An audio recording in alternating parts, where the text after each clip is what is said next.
उत्तर प्रदेश स्थित प्रयागराज में शनिवार रात माफिया और पूर्व सांसद रहे अतीक अहमद की हत्या कर दी गई। अतीक के साथ ही उसके भाई और पूर्व विधायक अशरफ अहमद को भी हत्यारों ने मौत के घाट उतार दिया। हत्यारों की पहचान लवलेश तिवारी, सन्नी सिंह और अरुण मौर्य के तौर पर की गई है।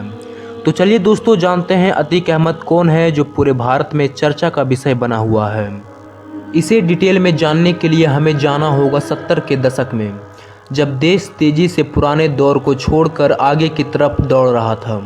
उसी दौर में तत्कालीन इलाहाबाद में एक टांगे चलाने वाले के घर जन्म होता है अतीक का। बड़े होते होते अतीक को भी नए ज़माने की तेज़ रफ्तार की लत लग चुकी होती है। हाई स्कूल में फेल होने के बाद अतीक पर महज 17 साल की उम्र में ही हत्या का पहला आरोप लगता है। इसके बाद अतीक जराइम की दुनिया में आगे बढ़ता गया। प्रयागराज, जो पहले इलाहाबाद हुआ करता था, वहाँ के चकिया और आसपास के इलाकों में उसका खौफ भी बढ़ने लगा। उसने रंगदारी भी वसूलना शुरू कर दिया। अतीक कैसे अपराध से राजनीतिक की दुनिया में आया, इसे जानने के लिए हमें 1987 में जाना होगा, जब इलाहाबाद शहर में चांद बाबा का दौर हुआ करता था। उसके नाम से लोगों के मन में खौफ पैदा हो जाता था। क्या नेता और क्या बिजनेसमैन सभी चांद बाबा के नाम से ही खौफ खाते थे। था कि पुलिस और नेता इस चांद बाबा को मारना तो चाहते थे, लेकिन यह करने की हिम्मत किसी में नहीं थी। अब 2 साल का वक्त गुजरा और अतीक अहमद का दबदबा बढ़ने लगा। वहीं अतीक अहमद बाहुबली बनने के लिए किसी बड़ी वारदात को अंजाम देने की फिराक में था, और फिर अतीक ने चांद बाबा की सनसनीखेज तरीके से हत्या कर डाली। कत्ल करने वाला अतीक अहमद अब खुद सबसे बड़ा बाहुबली बन गया था। इसके बाद अतीक ने कभी पीछे मुड़कर नहीं देखा। समय बदलता गया, लेकिन अतीक का आतंक नहीं रुका। 2002 में नसन की हत्या। साल 2004 में देश के जाने माने बीजेपी नेता और मंत्री रह चुके मुरली मनोहर जोशी के सबसे करीबी नेता अशरफ की हत्या। फिर 2005 में नए विधायक बने राजू पाल की हत्या कराकर अतीक अहमद यूपी की सियासत और देश में छा गया। लेकिन एक समय ऐसा आया जब उसे पुलिस ने हिरासत में ले लिया। लेकिन अतीक का चैप्टर यहीं पे क्लोज नहीं हुआ। दिल्ली से एक कॉल आया और अतीक अहमद को छोड़ दिया गया। उसके बाद अतीक समझ गया कि क्राइम एक छोटा गेम है, बड़ा गेम तो पॉलिटिक्स है। और फिर 1989 में अतीक पॉलिटिक्स में एंट्री ली और उसने इलाहाबाद वेस्ट असेंबली से निर्दलीय इलेक्शन लड़ा, और वह यह इलेक्शन जीत भी जाता है। और एक बार नहीं बल्कि वह 5 बार इलेक्शन जीतता है। और क्या हो जब लॉ ब्रेकर ही लॉ मेकर बन जाए। आखिर क्यों किसी क्रिमिनल के खिलाफ प्रूफ होने के बावजूद भी एक्शन लेने में इतनी देर होती है। क्राइम एंड पॉलिटिक्स, ये दोनों टॉपिक एक दूसरे से कोसों दूर होने चाहिए, लेकिन भारत में सच उल्टा है। एक क्रिमिनल का एक पॉलिटिशियन में प्रमोशन होना लॉजिकली प्रोग्रेशन बन गया है। ये मैं नहीं बल्कि एक सर्वे के डाटा बताती है। 2004 के पहले जहां पार्लियामेंट में 24% लीडर्स के ऊपर क्रिमिनल केसेस थे, वो नंबर 2019 में बढ़कर 43% हो चुका है।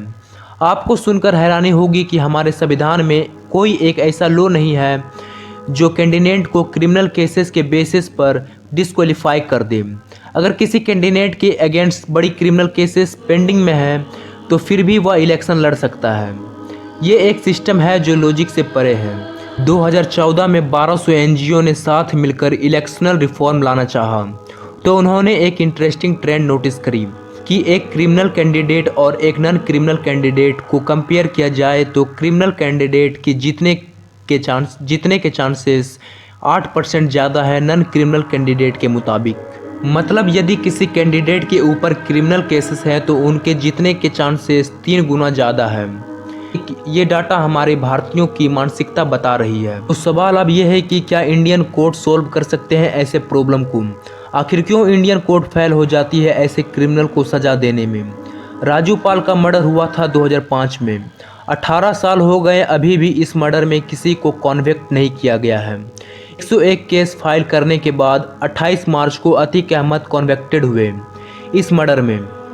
और ये भी मुमकिन हुआ क्योंकि उमेश पाल ने किसी तरह गवाही दे दी अतीक अहमद के खिलाफ। लेकिन यूपी पुलिस ने उमेश पाल को सेफ्टी नहीं दे पाई और उमेश पाल का भी मर्डर हो गया।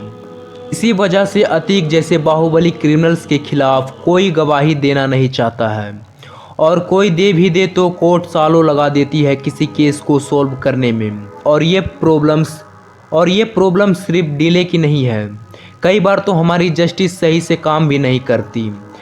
जैसे 2002 में केरला के कोर्ट ने अहमद कोयाको को सज़ा नहीं दी थी, जिसने 13 साल की लड़की का रेप और मर्डर किया था। फिर उस लड़की के फादर ने खुद रेपिस्ट के पास गए और उसको गोली मार दी। 2022 में इंडियन कोर्ट में 4 करोड़ 70 लाख केसेस पेंडिंग में हैं। इस वजह से लोग कोर्ट पे ट्रस्ट ना करके कानून को अपने हाथों में ले लेते हैं, जिससे एक और नया क्रिमिनल जन्म लेता है। लेकिन क्या कानून को हाथ में लेना सही है? इसका जवाब आप कमेंट करके हमें ज़रूर बताएं। अतीक अहमद मर्डर के बाद भारत में 2 मानसिकता के लोग बट गए। एक जो कह रहे हैं कि अतीक अहमद का मर्डर नहीं होना चाहिए, उसे कोर्ट के ऊपर छोड़ देना चाहिए, और दूसरे लोगों का कहना है कि अतीक का हत्या नहीं बल्कि वध हुआ है, क्योंकि उसने कई लोगों के घर उजाड़े हैं। पर क्या अतीक अहमद आपके परिवार पे कुछ करता तो आप क्या करते? तो क्या आप भी यही बोलते कि हम कुछ नहीं करेंगे, सब कोर्ट देख लेगी? नहीं, आप भी कहीं ना कहीं तुरंत जस्टिस चाहेंगे। भले ही शॉर्ट टर्म में बुलडोजर जस्टिस और इनकाउंटर जस्टिस अच्छा लग रहा हो, हमें काम करता दिख रहा हो, पर ये हमारी रूल ऑफ लॉ के खिलाफ काम करता है और पब्लिक का जस्टिस सिस्टम और कोर्ट से विश्वास कम करता है। ये हमारी कॉन्स्टिट्यूशन यानी हमारी डर कर रही है।